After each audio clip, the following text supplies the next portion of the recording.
In the heart of bustling Lagos lived Aisha and Amara, twins not just in appearance, but in spirit. Their bond was legendary, a tapestry woven with shared dreams and whispered secrets. Can you believe we found that fabric?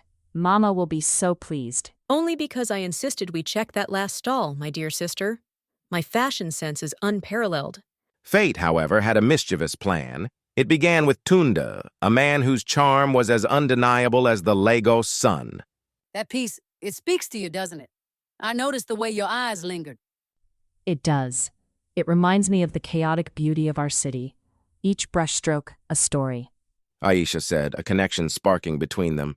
Unbeknownst to Aisha, Amara too would soon encounter Tunde. The universe, it seemed, was determined to entangle their paths. Your dedication to this cause is truly inspiring. You have a radiant spirit. It's a privilege to give back. Every smile here is a reward. Amara replied, feeling an immediate, undeniable pull. Tunde, a man of genuine warmth, found himself drawn to two distinct women, each captivating in her own right. He never suspected the stunning coincidence, the mirroring faces that would soon shatter his world. I feel a connection with you I've never experienced before. Aisha, enveloped in the glow of new love, couldn't wait to share her happiness. He is incredible, Nafisa. So kind, so intelligent, and his laugh, it just makes my heart flutter. Sounds like you found a gem, my friend. What's his name? Tunde. Just Tunde. Minutes later, a similar confession unfolded. Nafisa listened, her smile slowly fading. You won't believe it, Nafisa. I've met the most amazing man. He's so charming, so thoughtful. He makes me feel like I'm the only woman in the world. And his name wouldn't happen to be Tunde, would it? Nafisa asked, her voice tight with disbelief. How could you know? Did Aisha? Amara, you both described the exact same man, the same smile, the same kindness. You're talking about the same Tunde. Nafisa confirmed, the words hanging heavy in the air. Amara's world began to unravel. The revelation struck like lightning. The bond of sisterhood, once impenetrable, now faced its greatest test. Is this him, Aisha? Is this the man you've been seeing?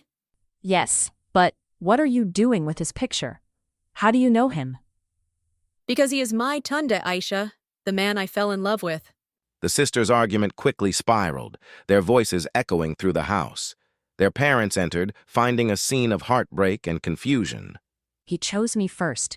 He told me he'd never felt this way. That's a lie. He whispered sweet nothings in my ear, promised me a future. What is going on here? Why are you fighting like this? Tunde, caught in the eye of the storm, arrived at the Idris family home. The twins, still raw with emotion, each recounted their individual romances, painting identical pictures of the same man. Tunde, my daughters, both of them, believe they are in love with you. Can you explain this? I had no idea they were sisters. They both said their names were. I am truly sorry. I never intended to cause such pain. The scandal rippled through both families. An emergency council was convened, a clash of traditions and modern dilemmas, all centered on one bewildered man and two heartbroken twins. This is an abomination. How can one man court two sisters? It was an honest mistake given their identical appearance. We must find an honorable solution. With no resolution in sight, the Idris patriarch made a drastic decision. This situation is beyond our wisdom. We will take this matter to the highest court. Let the law decide. A court case. Whatever it takes. The local court of justice became the stage for this extraordinary drama. The weight of expectation, love, and betrayal hung heavy in the air. This court recognizes the unprecedented nature of this dispute. We seek a just and equitable resolution. Aisha, composed despite her pain, spoke first. He was my first true love.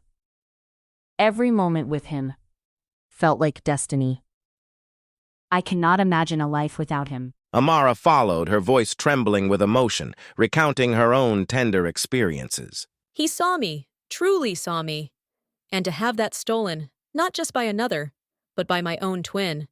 It's a wound that may never heal. Tunde, caught between two women he genuinely admired, expressed his profound regret. I never intended to deceive. I truly cherish the time spent with both of them, believing each was unique. I cannot choose. My heart is heavy with this burden. After long deliberation, the judge delivered a verdict that stunned the courtroom. Considering the unique circumstances, the genuine affection expressed by all parties, and to preserve the honor of the Idris family, this court rules that Tunde shall marry both Aisha and Amara. A stunned silence enveloped the room, broken only by Tunde's decisive action. With all due respect, Your Honor, I cannot accept this judgment. I will not marry either of them. Chaos erupted. Tunde's refusal, a final act of agency, left both families reeling. The twins watched, heartbroken, as the man they both loved walked out of their lives forever. This tale of love, rivalry, and an impossible choice reminds us that even in the most intertwined lives, individual freedom ultimately prevails. For more intriguing love crimes, be sure to follow A Century Love Crimes.